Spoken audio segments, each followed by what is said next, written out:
Bienvenidos a la cuarta clase de biología celular. Esta clase es para mis alumnos de fonoaudiología de la UCA. Espero que les sea útil para prepararse y para repasar contenidos. Muchos de estos los vimos en clases. Así que bueno, vamos a ver un poquito sobre el núcleo y la síntesis de proteínas.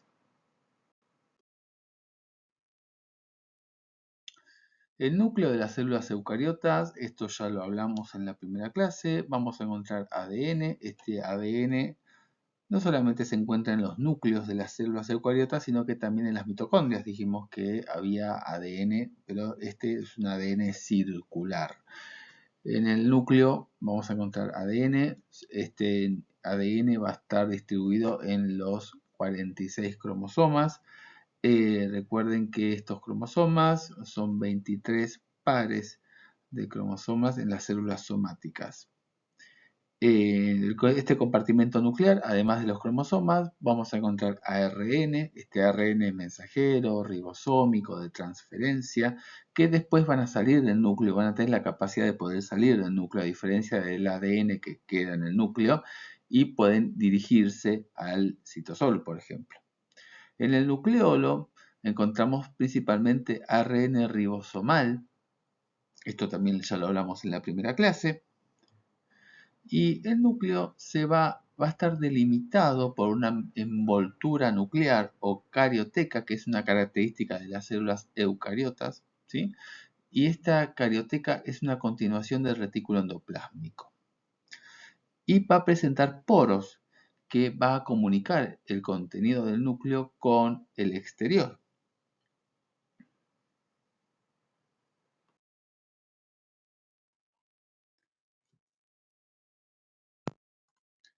La envoltura nuclear, como vemos acá en la imagen, va a estar constituida por dos membranas. Una membrana y la otra membrana que está por acá arriba, ¿sí? Esta distribución decimos que es concéntrica, porque tenemos una membrana interna y una membrana externa. Y tenemos estos poros que aparecen acá, ¿sí? El espacio entre las membranas se llama espacio perinuclear. Y la membrana interna va a estar sostenida por una lámina nuclear, que son filamentos, son proteínas. Esta es la membrana interna y por dentro de la membrana interna van a aparecer unas proteínas que van a formar una especie de lámina, que ahora vamos a ver cuál es la función de esta lámina nuclear. Y es que los telómeros, o sea, los extremos de los cromosomas, que como los vimos ya en la primera clase, van a estar sujetas a esta lámina nuclear, específicamente a lo que se llama lámina a título informativo, pero sepan que la lámina nuclear está del lado interno de esta envoltura nuclear y que van a sostener los telómeros de los cromosomas.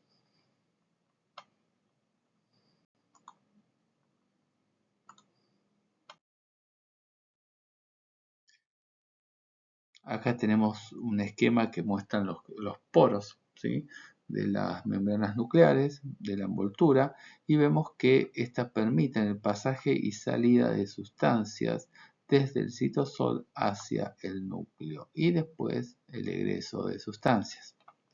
Este pasaje de macromoléculas a través de los complejos, estos son complejos del poro, ¿sí?, está regulado por medio de estas proteínas que aparecen acá, ¿sí?, que se llaman importinas.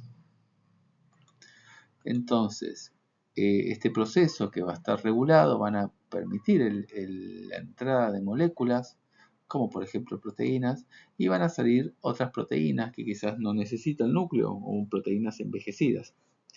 Y que finalmente, una vez que salen del núcleo, van a aparecer unas estructuras que se llaman proteasomas y las van a degradar. Estas proteínas que ingresan al núcleo por este mecanismo que dijimos que es regulado, es un mecanismo selectivo en donde aparecen péptidoseñales, de la misma forma que hablamos de péptidoseñales de las proteínas que se dirigen hacia el retículo endoplásmico, y intervienen también estas proteínas llamadas importinas, y es un transporte que además gasta ATP, como vemos acá, ¿sí? Aparece GTP, ¿sí? Y se gasta a GDP. De la misma forma que el ATP, que tiene tres fosfatos, el GTP también tiene tres fosfatos y pierde un fosfato y libera energía, ¿sí? De forma similar al ATP. Entonces, el pasaje de sustancias a través de estos poros, de estos complejos del poro del núcleo, es con gasto de energía.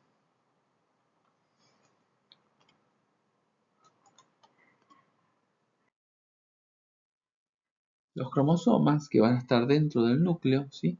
Van a estar constituidos cada uno de ellos por una cadena larga de ADN.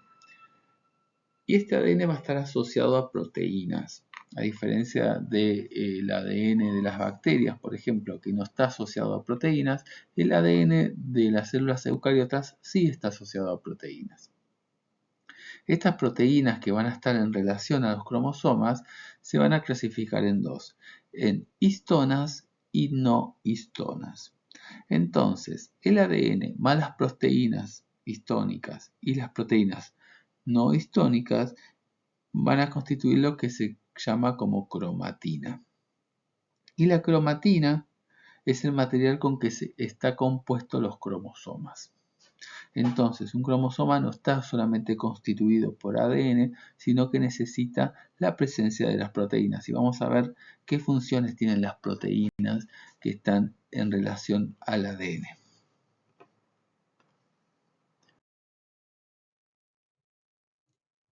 Entonces, los cromosomas tienen ADN y también tienen proteínas, como dijimos recién, y este ADN tiene diferentes secuencias.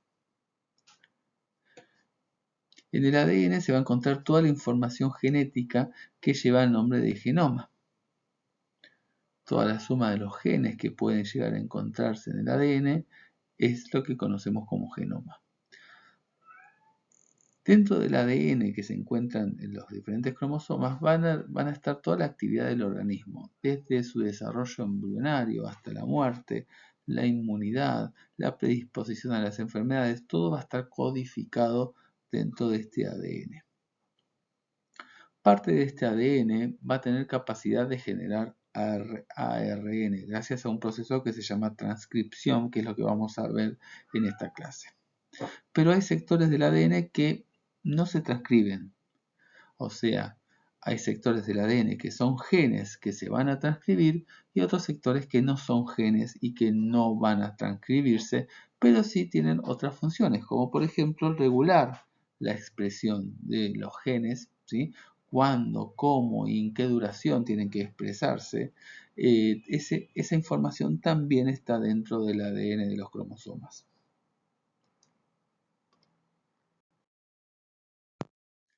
Dentro de estas estructuras que no codifican, que no son genes, ¿sí? Que no codifican para un ARN mensajero, por ejemplo, están los minisatélites. Los minisatélites son secuencias de ADN que se repiten una y otra vez como si fuese un disco rayado, ¿sí? Estas secuencias de ADN que se va repitiendo, por ejemplo, se encuentran a nivel de los telómeros, o sea, los extremos de estos cromosomas.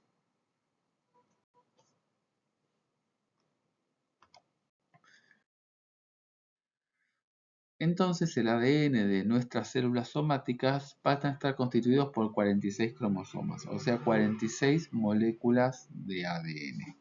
Eso es lo que va a constituir una célula diploide, una célula somática. Estos 46 cromosomas es lo mismo de hablar de 22 pares de autosomas más un par de cromosomas sexuales. O sea, estamos hablando de 23 pares, o sea, 46 cromosomas. Estos 23 pares de cromosomas, un par va a ser aportado por el ovocito, o sea, por la mamá, y otro par va a ser aportado por el espermatozoide. El ADN de los 46 cromosomas tiene en conjunto un montón de nucleótidos, ¿sí? Estamos hablando de que cada uno de estos cromosomas van a medir aproximadamente 4 centímetros. Pero imagínense 46 cromosomas por 4 centímetros, si los pensamos así desplegados, como si fuesen un hilo, sería muy difícil que entre dentro de un núcleo, que son cada uno de esos núcleos que vimos en el práctico de microscopía óptica, ¿sí? Entonces este ADN necesita sí o sí enrollarse en forma prolija para que de la misma forma que se enrolle se pueda desenrollar en algún momento y se pueda transcribir y después volver a enrollarse otra vez. Y acá aparecen las histonas, estas proteínas que van a formar diferentes estructuras y van a ayudar a este ADN a enrollarse y poder entrar dentro de ese núcleo. El nucleosoma es la primera estructura que aparece en este enrollamiento de los cromosomas y vamos a ver cómo son estos nucleosomas. Por otra parte, están las células haploides, ¿sí? Que son los espermatozoides y los ovocitos. Acá no hablamos de pares de cromosomas, sino que hablamos de 23 cromosomas, o sea, tienen la mitad de la información genética.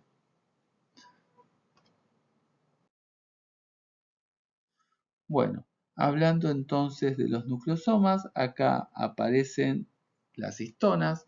Estas son las histonas acá. Estas son las histonas. Fíjense que es un octámero, son 8 partes, octámeros, ¿sí? de histonas, ¿sí? Estas son las histonas nucleosómicas que van a formar parte del primer grado de enrollamiento del ADN y van a estar rodeados por 2 vueltas de ADN.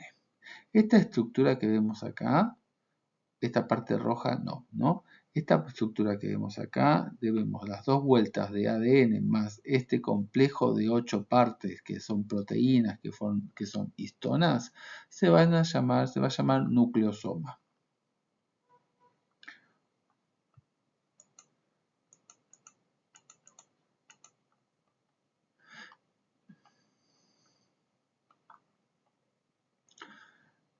Si yo a este nucleosoma le agrego esta otra proteína, que también es otra proteína histónica que se llama H1, voy a hablar de cromatosoma. Ahí acá agrego un poco, unos pares de nucleótidos más que están acá, de este lado, de un lado y del otro, ¿sí? Es una estructura un poquito más grande del nucleosoma. Pero recuerden de que esta es la primera estructura que aparece en el enrollamiento del ADN, ¿sí? Y que si la vemos al microscopio óptico, ¿sí? La vamos a ver como si fuesen cuentas de una cadena. Acá, ¿sí? Todas estas estructuras y todas estas bolitas que vemos chiquititas acá son todas nucleosomas.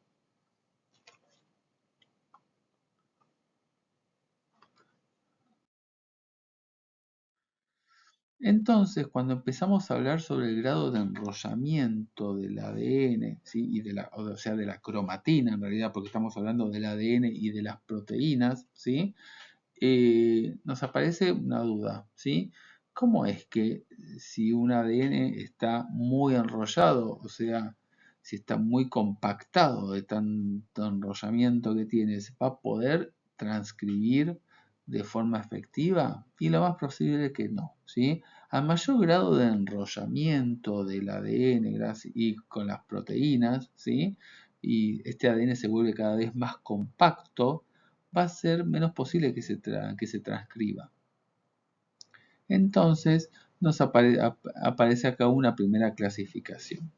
Este ADN que está muy compactado se va a llamar heterocromatina. Es un ADN que tiene poca capacidad de transcripción. A diferencia del ADN que está menos compactado, que está más laxo, ¿sí? Se va a llamar eucromatina. Es un ADN que tiene mayor capacidad para transcribirse.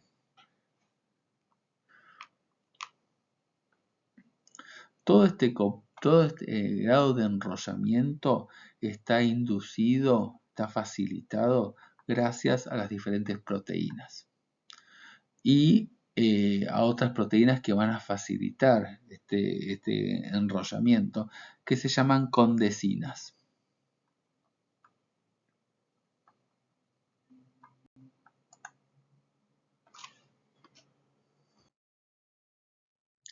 Entonces, el grado de enrollamiento va a estar inducido gracias a estas proteínas que se llaman condesinas, y la heterocromatina, que es la cromatina más compactada, tiene poco grado de transcripción y una velocidad para replicación también va a ser reducida en comparación con la eucromatina, que es la cromatina menos compactada, que va a ser más con mayor grado de transcripción y mayor grado de velocidad de replicación.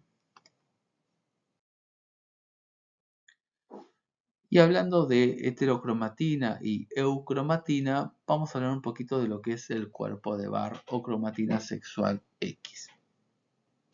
Este cuerpo de Barr es una estructura que se encuentra solamente en células somáticas de las mujeres en algunos animales, ¿sí? Y en el ser humano también, obviamente.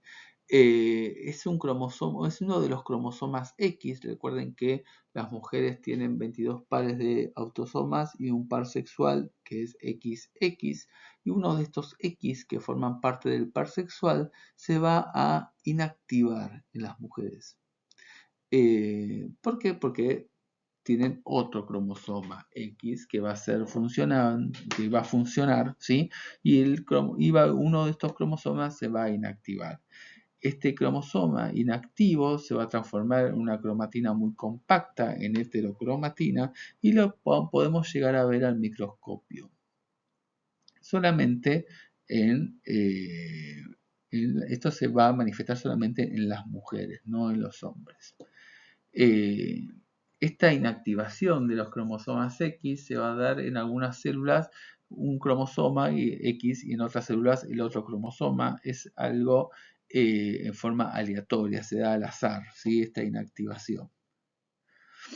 El hecho de que las mujeres tengan células con un cromosoma X inactivo y en otras células aparece el otro cromosoma X, ¿sí?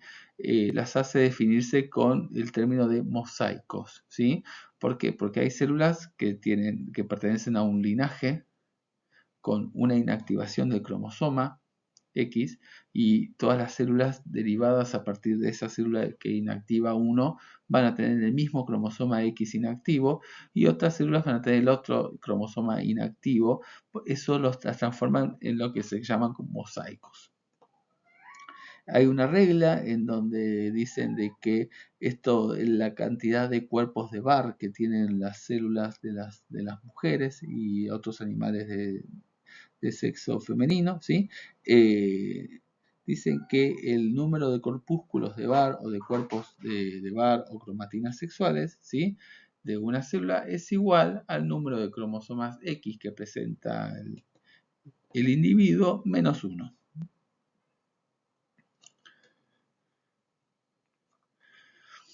Este cromosoma X, ¿sí? Que tienen las mujeres, ¿sí? Tiene una gran cantidad de genes que no se encuentran obviamente en el cromosoma Y. Esto ya lo hablamos un poquito en la primera clase. Como las mujeres tienen 2X,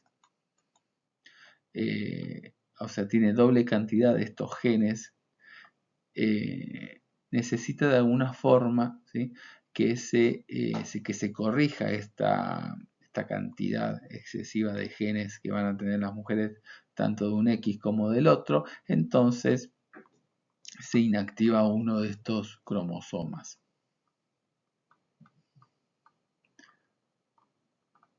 Es como una especie de mecanismo de compensación, digamos, de esta gran cantidad de genes que tienen las mujeres, a diferencia de los hombres que tenemos solamente un cromosoma X, uno solo. Ellas, al tener dos cromosomas X, compensan esta gran cantidad de genes otorgados por los dos cromosomas, inhibiendo uno de estos cromosomas.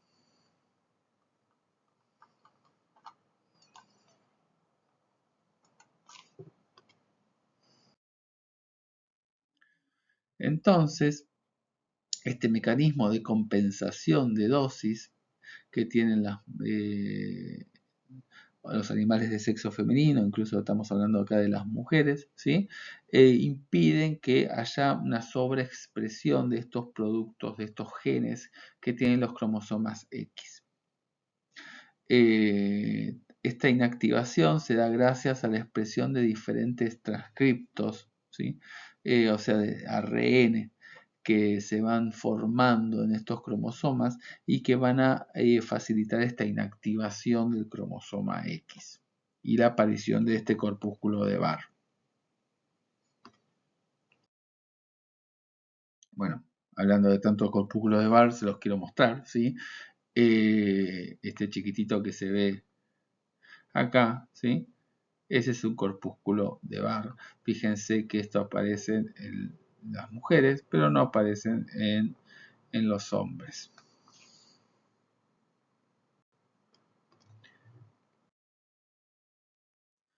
Bueno, hablando de cómo se va compactando el ADN, el próximo paso de la compactación es la formación de la cromatina de 30 nanómetros. Esta cromatina de 30 nanómetros es una estructura helicoidal. Fíjense que aparecen estas proteínas histónicas, aparece la histona H1 y cómo se va enrollando todas estas estructuras entre sí, gracias a la aparición de esta histona H1, se forma esta cromatina de 30 nanómetros.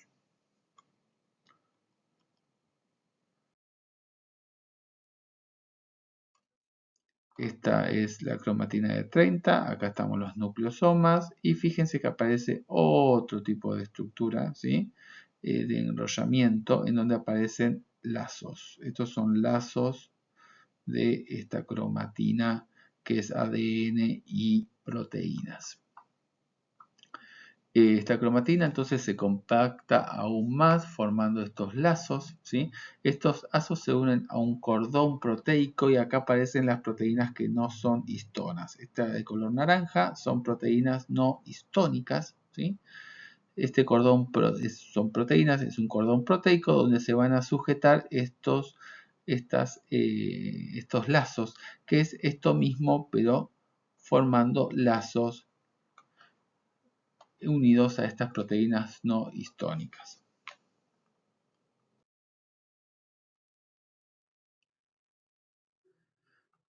La parte del ADN y con sus proteínas que van a estar sujetas a estas proteínas no histónicas se llaman SAR. Entonces esta cromatina que se une al cordón proteico, que van a hacer una especie de andamiaje, ¿sí? Estas proteínas no históricas es un andamiaje. Estos extremos del ADN que se unen a este cordón se van a llamar SAR. Y lo interesante de todo esto, ¿sí? Es que los lazos que vimos recién, cada uno de estos lazos, se creen que son genes. Cada uno de estos son genes, o sea, son unidades de transcripción, pero lo que es seguro es cada uno de estos lazos son unidades de replicación. Recuerden este dato para la próxima clase. Entonces, los lazos que se generan en esta estructura, que ahora se los muestro otra vez para que la memoricen, ¿sí? Cada uno de estos lazos son unidades de replicación y probablemente unidades de transcripción, o sean genes.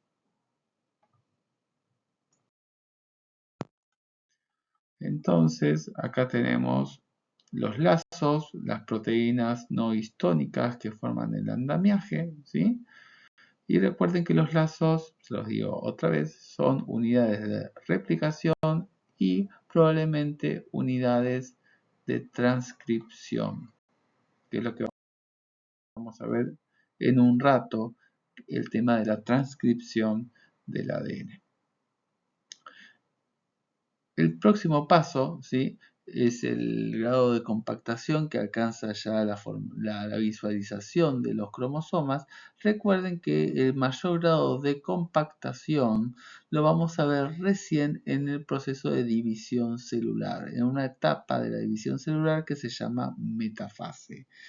Para esto faltan todavía un par de clases más para llegar a hablar de esto. Los cromosomas los vamos a observar solamente cuando la célula se está dividiendo. Esto no se ve en otra etapa de la vida de la célula. Fíjense que acá entonces nosotros vamos a ver brazos más cortos, los brazos más largos, ¿sí? Y del otro lado vamos a ver también brazos cortos y brazos largos. Esta cadena de ADN es una copia de esta otra cadena. Y para que aparezca esta estructura que ustedes están viendo ahora es porque este ADN se duplicó. En algún momento este ADN se replicó y por eso nosotros vemos estos cromosomas. Estas dos cadenas, entonces, que son idénticas, van a estar unidas en este lugar que se llama el centrómero.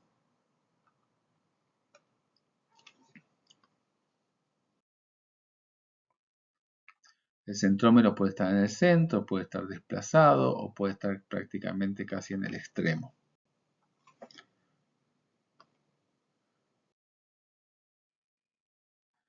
Y si nosotros tomamos una foto de ese momento de la metafase y podemos distribuir los cromosomas, encontramos los 23 pares, ¿sí? Formamos lo que conocemos como cariotipo. Acá en este caso tenemos el cariotipo de un sexo masculino y acá tenemos el cariotipo de un sexo femenino con sus dos X.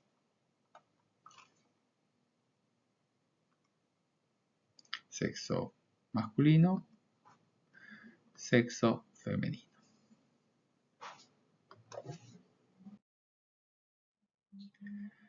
Después yo a esta técnica le puedo hacer un bandeado, ¿sí? Lo puedo pintar. Y esto me va a servir mucho para saber si los genes y si el material genético está correctamente distribuido, si no hay pérdida de material genético o si el material genético se pudo haber duplicado en algún momento o se pudo haber dado vuelta, invertido o se pudo haber ido a otro cromosoma. Son técnicas que me van a servir para detectar estos detalles que vimos recién, ¿sí? Estos trastornos genéticos groseros, importantes, ¿no? Donde hay pérdida de mucho material o que se desplace este material, lo puedo detectar gracias a estas técnicas de bandeado cromosómico. Los genes, ¿sí? Son secuencias de ADN que van a tener información para fabricar un ARN. Este ARN puede pasar al citosol gracias a la presencia de estos poros que hablamos recién, ¿sí? Y en caso de ser un ARN mensajero, nos va a dar de alguna forma la información para saber qué aminoácidos van y en qué orden, ¿sí? De estos 20 aminoácidos que hablamos en la primera clase, ¿sí? En qué orden tiene que estar para constituir una proteína. Actualmente se conocen alrededor de 20.000 genes en todos los 46 cromosomas. Solamente se sabe la función del 10% del cromosoma nuclear. La mayor parte de los cromosomas y del ADN no se sabe exactamente su función. Este ADN que va a estar contenido, que están en los genes, ¿sí? Va a ayudar a sintetizar moléculas de ARN y además el ADN en general de los cromosomas va a facilitar la formación de secuencias de ADN complementarias, ya que las dos cadenas que constituyen el ADN son complementarias entre sí. Cada una de las cadenas puede servir de molde para fabricar la otra cadena y así poder replicarse.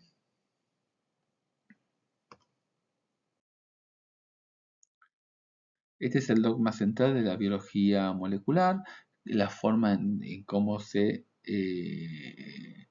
dirige el flujo de información genética. El ADN, con su capacidad de replicación, se transcribe formando ARN y se traduce en proteínas.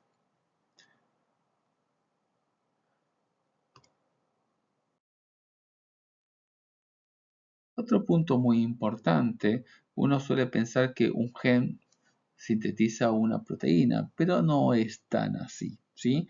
Un gen puede producir un ARN mensajero seguramente, ¿sí? Y este ARN mensajero puede terminar sufriendo diferentes procesos y terminar dando diferentes ARN mensajeros gracias a todo un procesamiento que se da después de la formación de un primer ARN mensajero. En la mayoría de los casos, un único gen así puede dar diferentes tipos de proteínas. En este caso estamos hablando de un gen que se llama el gen de la proopiomelanocortina y que puede dar diferentes tipos de ARN mensajeros y cada uno va a dar diferentes proteínas. Todo a partir de un mismo gen.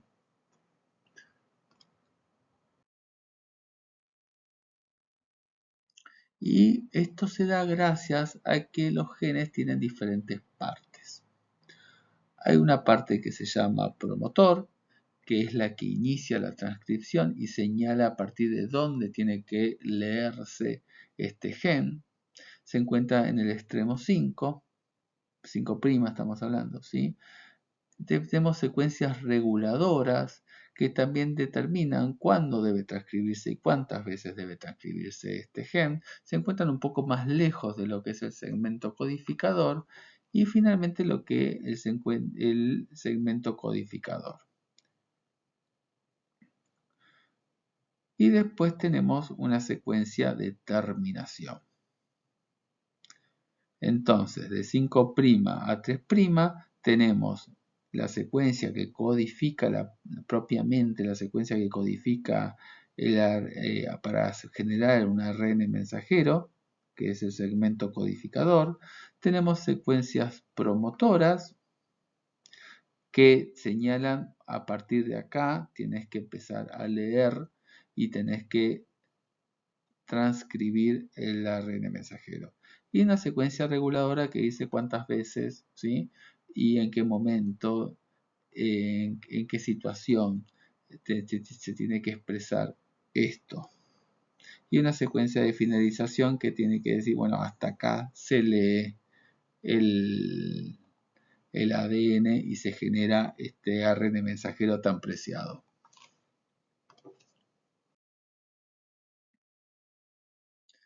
La síntesis de proteínas, o sea, lo que es la traducción de este ARN mensajero que se genera una vez transcripto el ADN, va a tener su lugar en estructuras muy pequeñitas que se llaman ribosomas.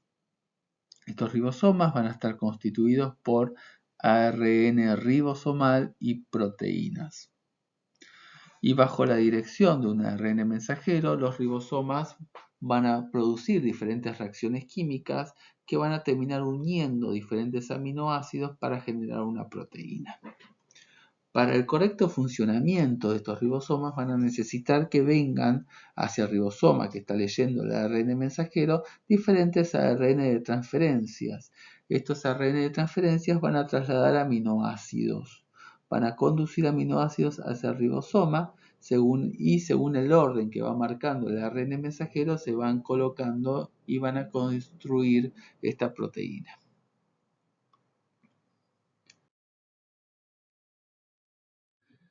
Entonces, como dijimos recién, hay un primer transcripto primario del ARN mensajero, ¿sí? Y va a sufrir diferentes grados de procesamiento para generar diferentes transcriptos, ¿sí? Secundarios, y que puede ser que un mismo gen codifique para diferentes ARN mensajeros, ¿sí? Y que cada ARN mensajero genere una proteína. Pero para que suceda esto, tiene que haber un procesamiento del ARN. Este ARN va a tener partes que se tienen que descartar y partes que tienen que formar parte del ARN mensajero final, ¿sí? Las partes que se tienen que descartar se van a llamar intrones y las partes que son funcionales, que son las que sirven a este ARN mensajero, al futuro ARN mensajero ya procesado, se van a llamar exones.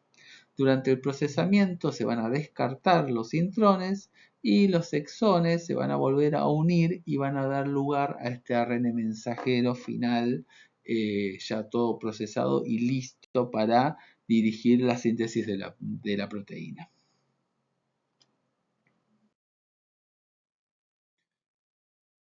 ¿Qué pasa? Nosotros siempre hablamos de que el código genético está formado por 4 letras, ¿sí? La A, la C, la T, la G. O sea, estamos hablando de 4 letras en el ADN y 4 letras también en el ARN. Recuerden que la T se transforma en U en el ARN.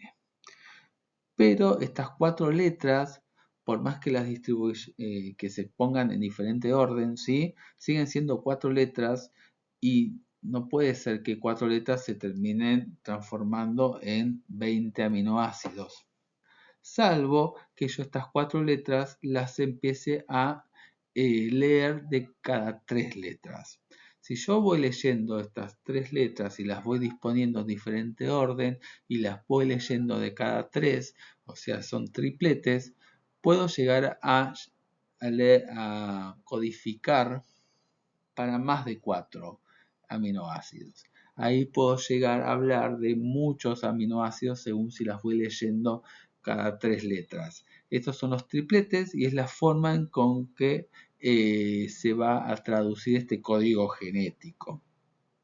Espero que hayan entendido que un nucleótido no codifica un aminoácido, sino que se tienen que leer de a 3.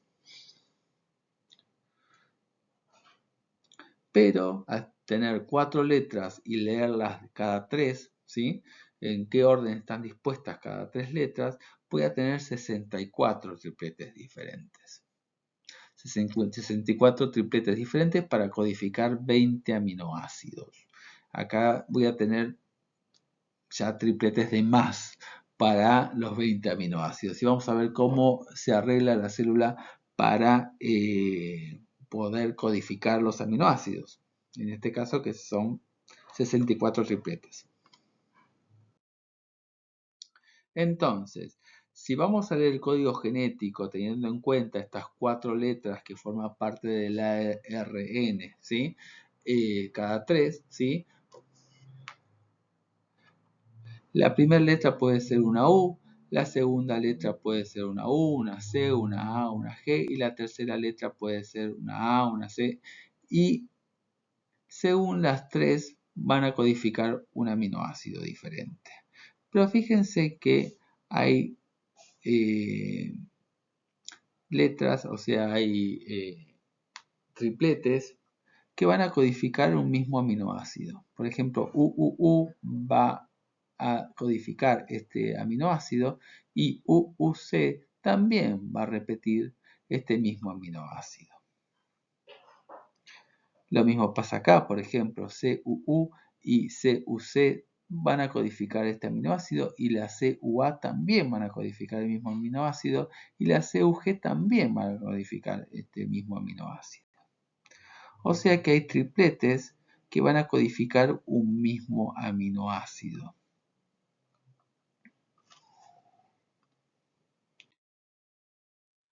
Esto es lo que se llama degeneración del código genético. ¿Por qué? De las 4 combinaciones, primero no voy a usar las 64 combinaciones para codificar aminoácidos, solamente voy a codificar 61. 61 combinaciones van a codificar aminoácidos. Vamos a ver en qué se emplean estas últimas 3 que no codifican aminoácidos. La mayor parte de los aminoácidos pueden ser codificados por más de un codón o por más de un triplete, ¿sí? En lo mismo, a decir codón o triplete, ¿sí? Los codones que codifican para un mismo aminoácido son codones sinónimos, que son estos codones que estuvimos hablando recién, ¿sí? Solamente la metionina y el triptófano, que son aminoácidos, ¿sí? Se van a codificar por un solo codón. El resto de los aminoácidos, de los 18 aminoácidos que restan, van a ser codificados por varios codones. Y ahí explicamos por qué empleamos más de una combinación para codificar aminoácidos. La combinación AUG, adenosina, uracilo, guanosina, ¿sí? Es el codón de iniciación y va a codificar para la metionina de inicio y para las demás metioninas. Entonces, adenina, uracilo y guanina, ¿sí? Es el codón de iniciación y va a codificar solamente para metionina de inicio, que es la primera metionina de las proteínas, y las demás metioninas. Los 3 codones que quedaban, que dijimos que de 64 combinaciones solamente se utilizan 61 para los aminoácidos, los 3 codones que no codifican aminoácidos, que es el UAA, el UGA y el UAG, señalan lo que es la finalización de la síntesis de proteínas. Estos no codifican para aminoácidos, sino que terminan cortando la cadena y hasta acá llegó la traducción del ARN mensajero.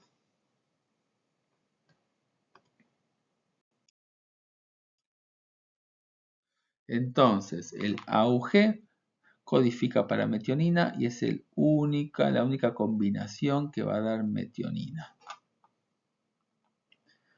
La otra combinación es la que codifica para triptófano. Los invito a buscarlas en todas estas combinaciones donde está la combinación que da triptófano. Fíjense que hay 3 combinaciones que no codifican para aminoácidos. La UAA, la UAG y la UGA.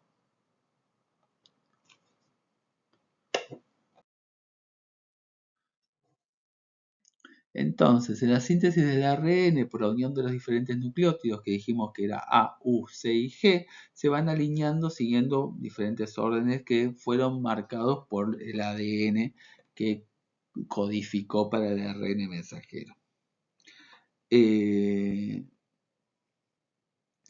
Las bases del ARN mensajero se van a parear, ¿sí? Se van a juntar con las bases del ADN por uniones transitorias y después van a establecer uniones, que son las uniones fosfodiésteres, que van a ser dirigidas y van a ser catalizadas por unas enzimas que se llaman ARN polimerasas.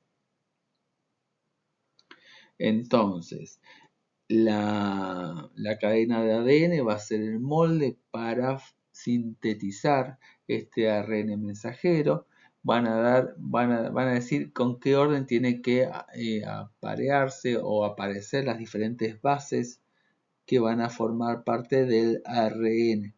Y la ARN polimerasa, que recuerden que si termina en asa es una enzima, va a ser la encargada de generar las uniones entre los diferentes nucleótidos y formar el ARN mensajero. Estos nucleótidos que van a acercarse y que van a formar el ARN mensajero según el orden que les diga el ADN, son nucleótidos que aparecen con los 3 fósforos, de la misma forma que el ATP, aparece el UTP, el CTP y el GTP. Estos 3 fósforos, estos 3 fosfatos que están en estas seguidillas, ¿sí? Entre el segundo y el tercero tienen energía, ¿sí? Y esta energía va a ser empleada también para sintetizar el ARN. Estos nucleótidos se van a ir agregando de a uno por vez y solamente se van a separar el ADN, las dos cadenas del ADN se van a separar un poquitito, ¿sí? Para que se genere este espacio y se vayan agregando los diferentes nucleótidos según el orden que le vaya dando el ADN. Y el lugar donde se va generando este ARN mensajero, el primer transcripto, ¿sí? Se va a llamar burbuja de transcripción.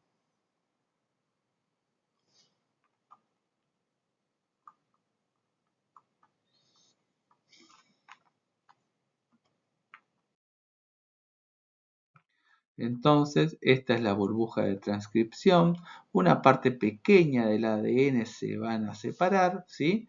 Y gracias a una enzima que va a estar acá, ¿sí? Va a ir leyendo esta cadena de ADN, que es la cadena que va de 3' a 5', ¿sí? 3' a 5'. La ARN polimerasa va a ir leyendo los nucleótidos de esta cadena de ADN y va sumando los nucleótidos en este extremo, va sumando según este orden, ¿sí? Y se va gastando la energía de estos nucleótidos que tienen 3 fosfatos, ¿sí? Muy parecido al ATP, ¿sí? Y se van sumando gracias a este gasto de energía.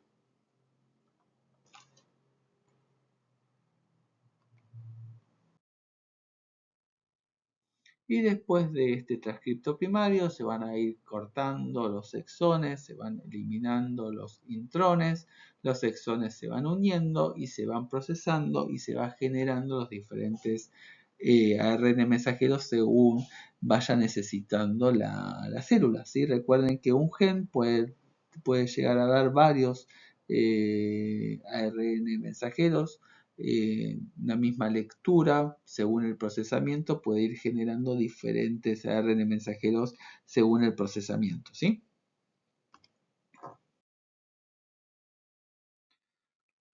Una vez que tenemos el ARN mensajero ya final y procesado, se va a dirigir hacia las ribosomas y se va a proceder a lo que es la traducción de una proteína, que recordemos que requiere la intervención de los ARN de transferencia que van a ir llevando los aminoácidos hacia donde están los ribosomas, ¿sí? Y se van a ir uniendo los aminoácidos en este proceso que vamos a ver en un ratito.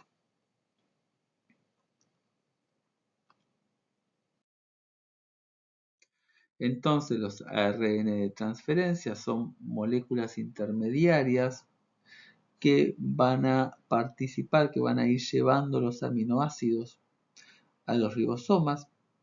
Va a tener una parte que va a acoplarse con el ARN mensajero y va a tener otra parte que va a ir llevando los aminoácidos. Entonces, en esta parte que se va a ir acoplando al ARN mensajero, que dijimos que presenta seguidillas de codones de 3 nucleótidos, lo que tiene el ARN de transferencia es un anticodón, que se dio en la parte complementaria a la del codón.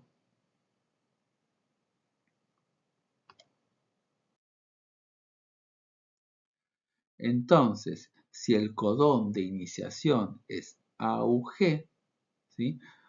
Y codifica para una metionina, se va a acercar a este codón de iniciación AUG un anticodón del ARN de transferencia que va a ser complementario a esta cadena a este codón de iniciación AUG. Ahora lo vamos a ver un poquito en detalle con algunos dibujos. Bueno, fíjense, acá tenemos un ARN de transferencia. Tiene como estos 3 brazos, 1, 2, 3, ¿sí? Se llaman asas, una asa, otra asa y otra asa. Y acá tenemos un extremo, se llama extremo aceptador, en donde va a estar el aminoácido. Y por otra parte, acá esta asa se llama el asa del anticodón. Fíjense que si en este caso es un codón, este es el ARN mensajero, ¿no? El codón es UUC. El anticodón tiene que ser complementario. Si acá hay una U, acá tenemos una A. Recuerden que la U es como si fuese la timina del ADN, ¿sí?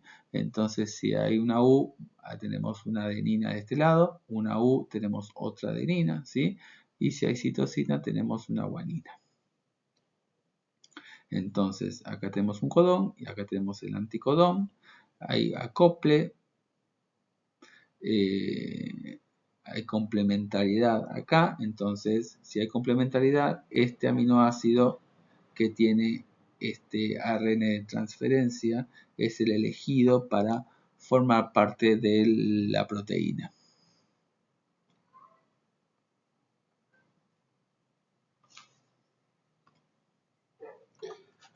Para formar este ARN de transferencia hay gasto de energía, ¿sí?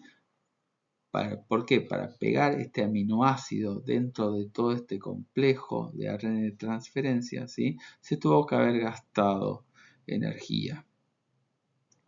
Este gasto de energía que ocurrió para formar este ARN de transferencia es lo que después se va a trasladar en el gasto en la formación de la proteína.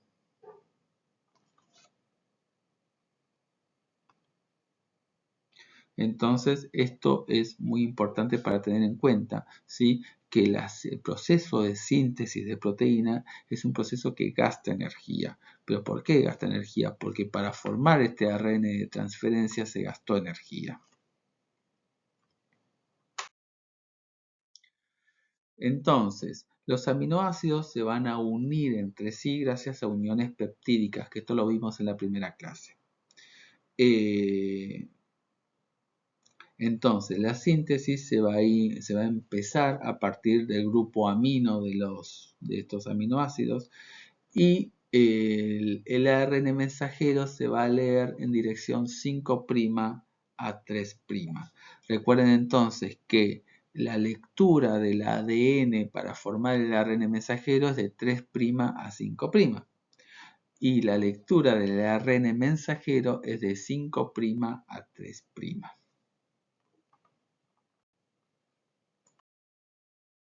Les vuelvo a traer esta diapositiva que vimos hace un ratito, ¿sí? En donde está la cadena de ADN que sirve de molde para la síntesis del ARN, ¿sí? Es la que va de 3' a 5'. Y el ADN el ARN que se va formando, ¿sí? Va a ser de 5' a 3'.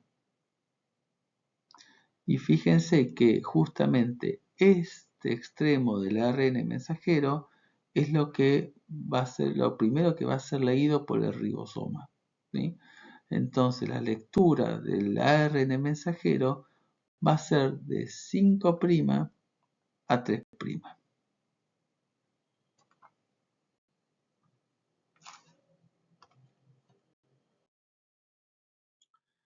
Los ribosomas están constituidos por dos subunidades, una más pequeña y la otra más grande. Vamos a hablar de subunidades mayores y subunidades menores, que se van a identificar con las siglas 40S o 60S. Esa es una unidad de sedimentación, ¿sí? Habla de alguna forma del tamaño de las subunidades. Pero como son unidades de sedimentación, no es una unidad de peso, ¿sí? No es que la suma de las dos nos va a dar un ribosoma de 100, ¿sí? Sino que la suma de los dos van a dar un ribosoma de 80S, ¿sí? Estas subunidades de sedimentación, ¿sí? No se suman. Son fábricas de proteínas y están formadas por ARN ribosomal y proteínas.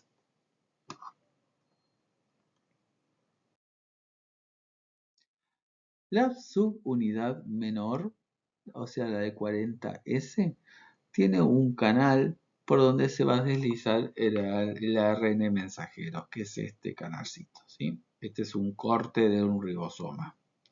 Por este canal va a circular el ARN mensajero. Un sitio A, un sitio P y un sitio E, que los vamos a ver en un ratito, ¿sí? Recuerden que son tres sitios. Un sitio A, que es un sitio aminoacil, el sitio P, que es un sitio peptidil, y el sitio E, que es el éxito, es un sitio de salida. Y la subunidad mayor tiene un túnel por donde sale la proteína que se va sintetizando. Recuerden que sintetizar es formar algo más complejo a partir de unidades más pequeñas, ¿sí? Más simples. Entonces, a medida que se va sintetizando la proteína, va saliendo por este canal que tiene la subunidad mayor.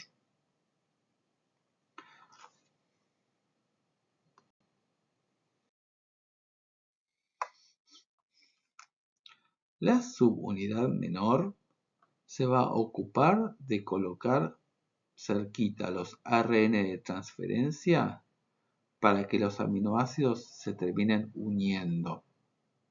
Y la subunidad mayor va a facilitar, a aumentar la velocidad de la unión, ¿sí?, de estos aminoácidos.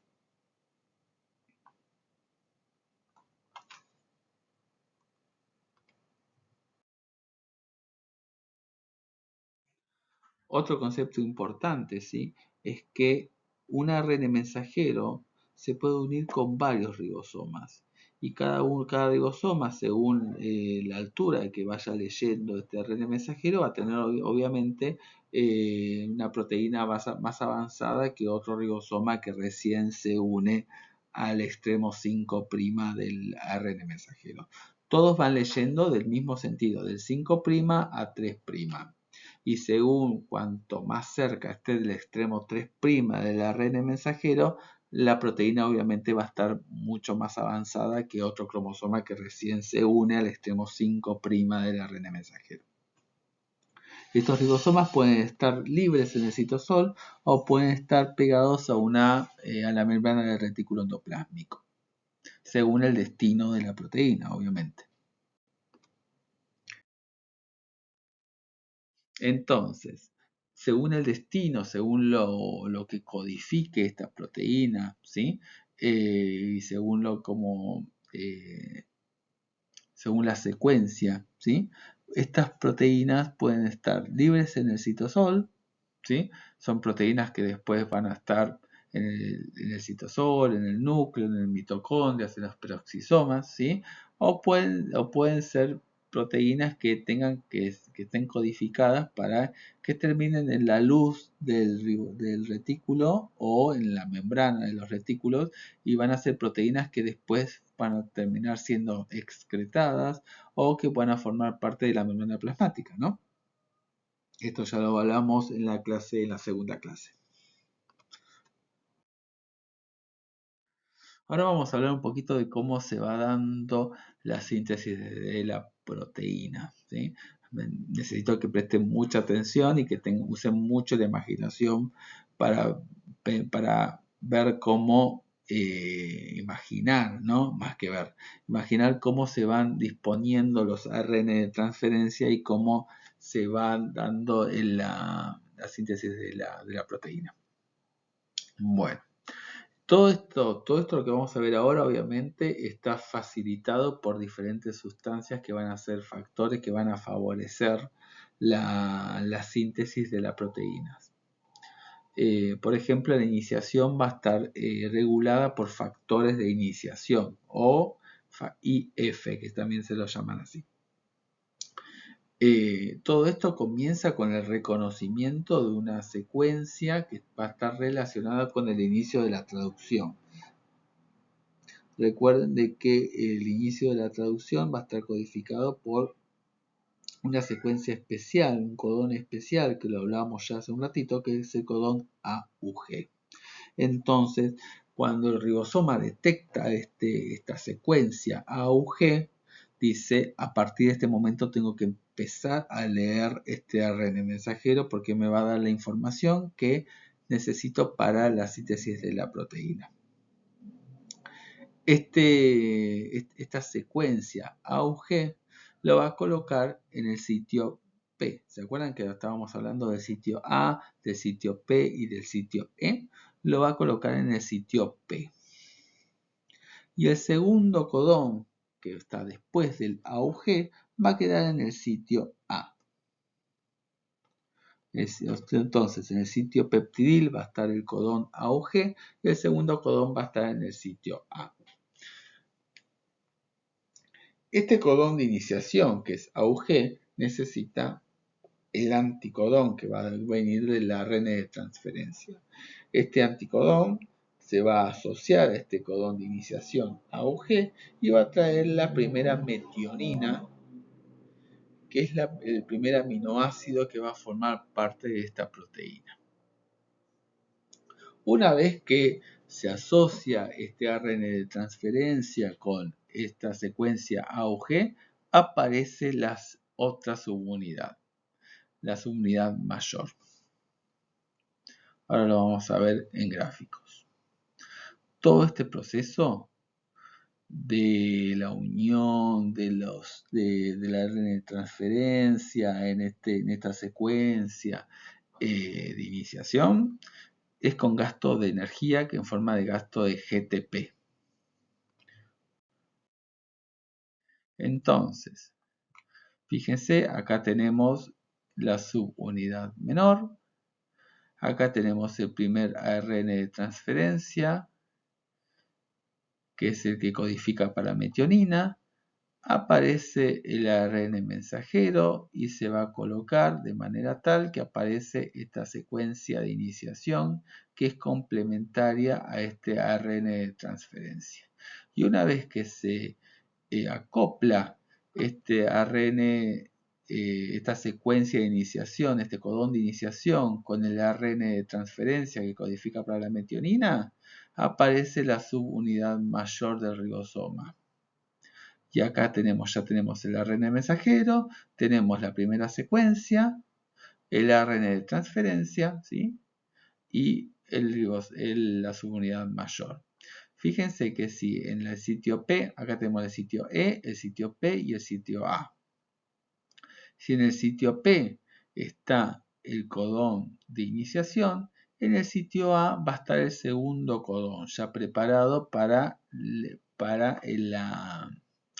la lectura del segundo aminoácido, que va a formar parte de la proteína. ¿Vamos bien? Bueno, esperemos que sí. ¿Sí? Si no, vuelvan para atrás hasta que entiendan cómo es que se van disponiendo los diferentes codones en esta estructura. Bueno, después de esta primera etapa de iniciación viene lo que es el alargamiento. Y esto es lo que más se va a repetir a medida que se va formando la proteína y va a estar regulada por factores de elongación. Entonces, ya que dijimos que el segundo codón de este ARN mensajero va a estar en el sitio A y se aparece la subunidad mayor, se va a ingresar al ribosoma y se va a conectar con este codón, ¿sí? El segundo ARN de transferencia. Obviamente con gasto de energía. El ARN de transferencia iniciador, ese es el que estaba en el sitio P que hablamos hace un ratito, ¿sí? Va a quedar al lado del segundo ARN de transferencia recién llegado que va a estar en el sitio A, ¿sí? Tenemos los dos ARNs, hay uno cerquita del otro, ¿sí? El ribosoma se va a correr un poco hacia el extremo 3', se va a correr. El ARN de transferencia iniciador pasa al sitio, el exit, ¿sí? El sitio E. El segundo ARN de transferencia va a pasar del sitio A al sitio P. Y el tercero va a aparecer en el sitio A. ¿Sí? Este proceso en donde el ribosoma se va a desplazar hacia el extremo 3' se llama translocación. Y la translocación gasta también energía en forma de GTP.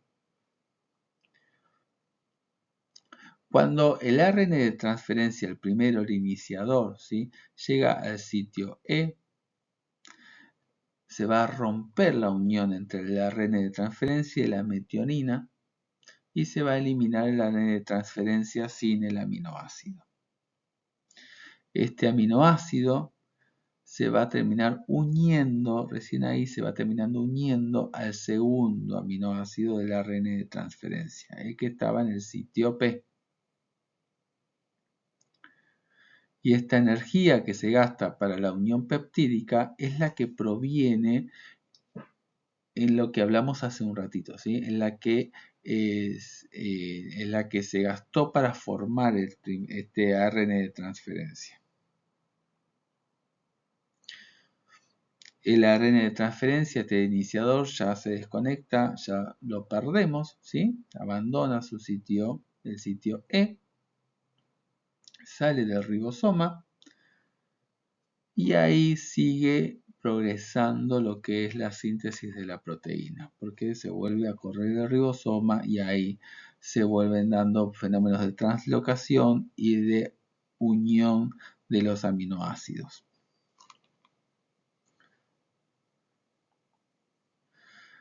Una vez que ya el ribosoma pasa 30 codones que se va traslocando una y otra vez, ya el ARN mensajero está preparado para poder recibir a otro ribosoma.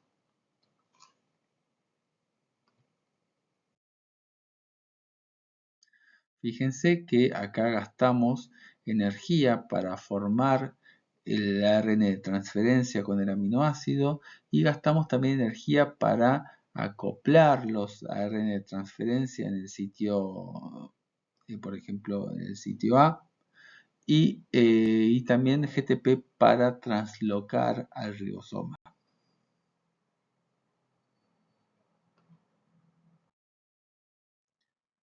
Esto es el fenómeno de alargamiento. Fíjense, ¿sí? Acá tenemos el ARN de transferencia de iniciación con su metionina en el sitio P. Acá tenemos el segundo ARN de transferencia que viene al sitio A. Acá tenemos un fenómeno de translocación. Fíjense que ¿sí? Pasa al otro sitio, al sitio E, y nos despedimos de este ARN de transferencia. Queda la metionina unida al segundo ARN de transferencia, que pasa del sitio A al sitio P. Y se va acercando otro ARN de transferencia que corresponde el anticodón con el codón del ARN mensajero. Y se va repitiendo otra vez, ¿sí? Lo que vimos hace un ratito, ¿sí? Se acerca con el anticodón con el codón, ¿sí? Y se van formando la cadena proteica a medida que se va translocando el ribosoma. Obviamente todo esto es con gasto de energía, además de la energía que se gastó para formar los ARN de transferencia.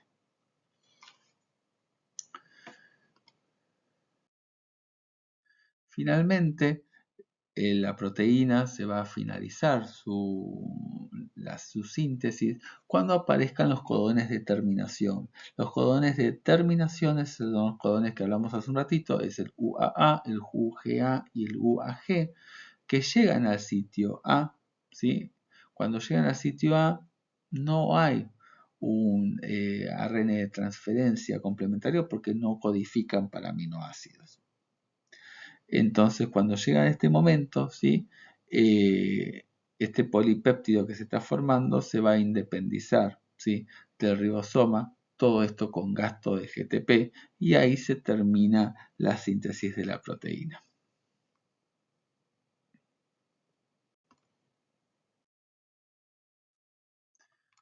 Fíjense, acá aparece un codón de terminación, no hay una ARN de transferencia que sea compatible, ¿sí? Y finalmente se libera la proteína. Espero no los haya abrumado mucho con todo esto, ¿sí? No es fácil de entenderlo de una, pero bueno, sepan de que este proceso es con gasto de energía, que se van leyendo los codones, que los codones están constituidos por secuencias de 3 nucleótidos. Esto es importante para lo que vamos a ver cuando hablemos de mutaciones, ¿sí? Sepan que los codones son 3 nucleótidos, que estos 3 nucleótidos se van a leer por ARN de transferencia que van a presentar un anticodón complementario y al leerse por estos anticodones complementarios van a aparecer aminoácidos y van a disponerse estos aminoácidos en un orden según el orden dispuestos por los codones, ¿no? Obviamente, que participan los ribosomas en todo este proceso, que es un proceso que gasta energía y bastante energía, la síntesis de proteínas, y que existen estos polirribosomas o polisomas que de alguna forma explican que una cadena de ARN mensajero puede ser leída por varios ribosomas al mismo tiempo.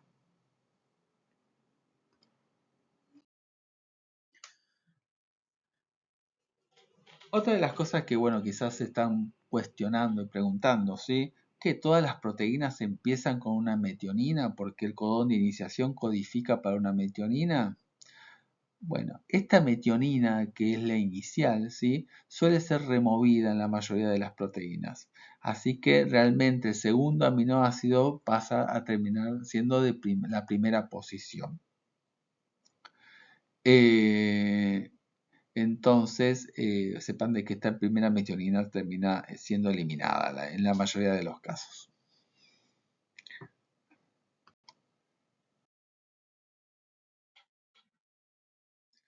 Otra de las cosas que ya lo vimos en la segunda clase, ¿sí? Que las proteínas generalmente portan señales que van a decir a dónde tienen que ir, ¿sí? Se llaman péptidos señales. Estas proteínas a veces pueden ir hacia el retículo endoplásmico, otras pueden ir hasta el peroxisoma, algunas pueden ir hasta la mitocondria, otras pueden ir hasta el núcleo, gracias a los péptidos señales que son secuencias cortas de aminoácidos que señalan a dónde tienen que ir.